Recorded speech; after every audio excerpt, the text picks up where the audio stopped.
Hi everybody, welcome back. In the last couple of weeks, I have shared with you about my business trip to Colombia and my trip to Cartagena.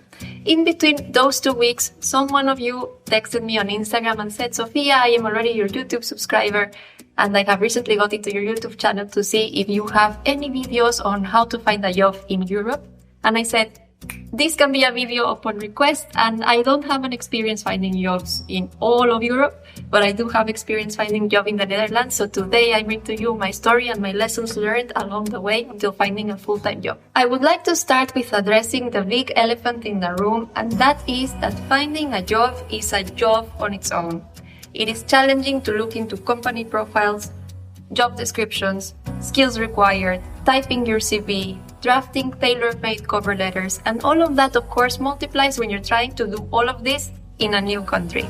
Nevertheless, it is not impossible, and today I come to share with you how I managed to go from finding an internship to a part-time job to then a full-time job in the Netherlands. It's also important that in the Netherlands, at least at the moment of recording this video, still every graduate from a bachelor's, master or PhD program gets a right to something called the orientation year permit, which is a permit that allows you to find a job and work part-time while you look for a full-time job upon graduation. So when I graduated from my master's degree, in which, by the way, I discovered that now I wanted to orient my career into project management, I immediately activated my orientation year permit and started to look for jobs on project management. Let's start with the internship.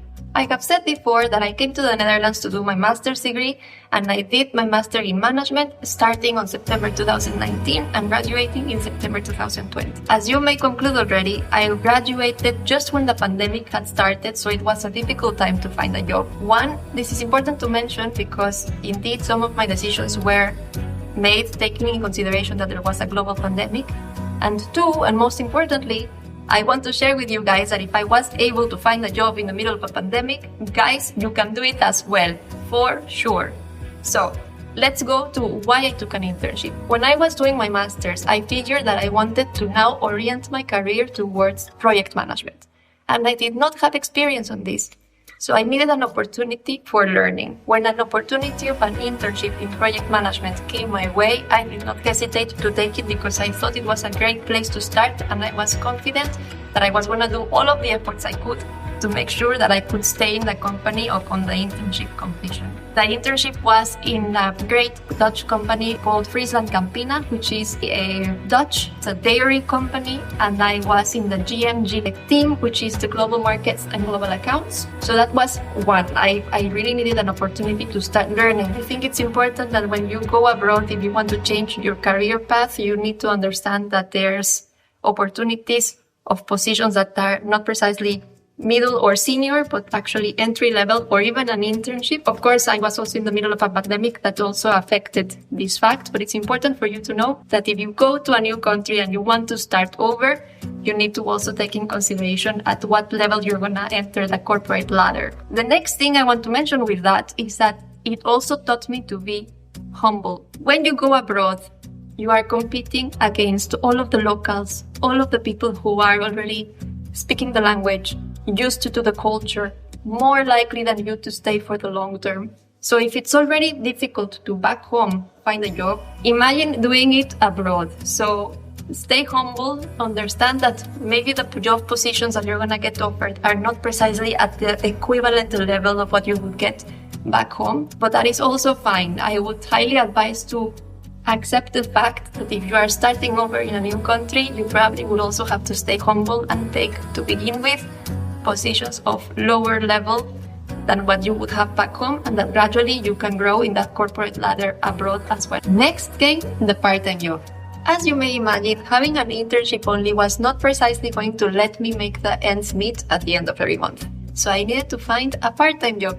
Again, kind reminder, we were in the middle of a pandemic, so decisions had to be made accordingly. I also thought that if I was going to work one more day, it had to be in something that I really liked. I have always had a passion for coffee, and there is a local cafe here in Maastricht called Coffee Lovers. So I thought of applying for a job in the cafe, thinking, why not? Maybe I can make some coffee or be a barista or, waitress tables, something like that. I looked into the website, they were having a section in which for vacancies where it said, we are not currently hiring, but if you want to make a free application and send your cover letter, a short one, feel free to do so. So I did not hesitate. So lesson number 1 about the part-time jobs is, guys, if there is no open vacancies in a company of your interest, feel free to send an open application with your CV and cover letter announcing that you're looking for an opportunity. You lose nothing, and there's high chances that they will call you. And so was my case. I sent a cover letter expressing my passion for coffee, how I like my coffee in the mornings, how I have a grinder, all of the details that would go around my passion for coffee to express my interest. I also went a bit out of the box, and I attached or placed inside the letter, because it was only half of it written, and then under it I put 2 photos of latte art I had made myself at home to furtherly prove that I was very passionate about coffee, and I sent my application. And guess what? They contacted me. I will never forget the email of the HR manager, who is also now one of my dearest friends, who said, Sofia, I am curious about your cover letter and I would like to meet you. This was for me fantastic. And we arranged an appointment. I reached to the place where we were going to have the interview. She practically let me know that she was willing to hire me. She was happy to take me for 1 or 2 days if I wanted to on the weekend. And she also expressed something very important that I want to share with you guys today. And that is that I had said I would like to be a barista or have a job where I don't interact as much with the customer because I don't speak Dutch, I told her. So I understand that I should be in a job where perhaps my interaction with the customers is not so abundant. And she told me, Sofia, 20 years ago, I would have been worried about you not speaking Dutch, but that is not the case today. Today, we all speak English, and I'm sure you could do a good job. And from this, I take a big lesson that too many times, guys, the limitations are only in our minds. So be fearless, don't limit yourself, and trust that there is an opportunity out there for you. By the way, before I jump into telling you how I found my full-time job, I want to share with you guys what happened in this part-time job. I ended up not having precisely a job in Coffee Lovers making coffee, but actually in a parent company of Coffee Lovers called Blanche Dael, which is a roastery for coffee beans, and they had a new opening here in Maastricht in a very cool location, and I ended up being the shopkeeper, and I was selling the coffee beans and tea and coffee accessories. So I really had a lot of interaction also with the customer, and it was never an issue. And I will share here some clips as well for you to see how this looked like. It was a really cool experience as well. Last but definitely not least came the full-time job. As I said before, I had an orientation year permit, which I used for the internship, for the part-time job, and then I still had it available for the full-time job. So I really made the best out of it. They say when they give you lemons, make lemonade. With my orientation year permit, I really did. So I had still 6 months left of my orientation year permit when someone called me for an interview that turned into my first full-time job. And this job was an executive assistant to the CEO position in the current company where I work in. I remember that it was not really what I wanted. As I said before, I was looking for something that would allow me to develop my career into project management. However, then again, it was the pandemic times. It was really tough to find a job. I thought that it was a great opportunity to have a full-time job already, which was something to definitely not let go. Being an executive assistant is something that at the time I saw myself doing, so I thought it was a great place to start. And I was also sure of the same thing that I said in the beginning. I am going to be inside the company, and then I'm gonna make my way up the corporate ladder. I just knew it. I had a feeling inside me that I was going to be able to do so.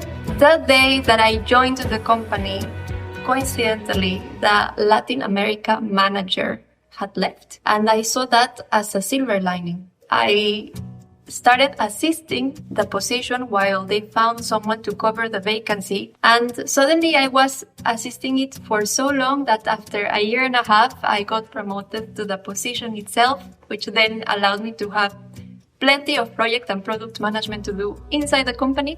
I have had the opportunity to travel for work, and I have grown towards having not precisely entry level, but at least a middle level position inside the company. So guys, this is to share with you that you can start in a company and you can also have a beginner's position or an entry level position and eventually turn it into something of a higher level in management. And that being said, I don't want to wrap up this video without saying that it was really a journey to find that full-time job. There were days in which it was really difficult. There were days in which I questioned if I was ever going to find one. There were days in which I thought maybe it was just not going to happen. And big disclaimer, during the pandemic, it took me 174 job applications to find a full-time job. And you might say, how do you know the number? Well, because every time that I applied and that I got a rejection email, I took it to my inbox and I put it separately like job applications. I thought, well, if I don't find a job, I really want to know at least how many times I tried. And if I do find a job, I want to know and have my own statistic. How many job applications does it take before you find a full-time job in the middle of a pandemic?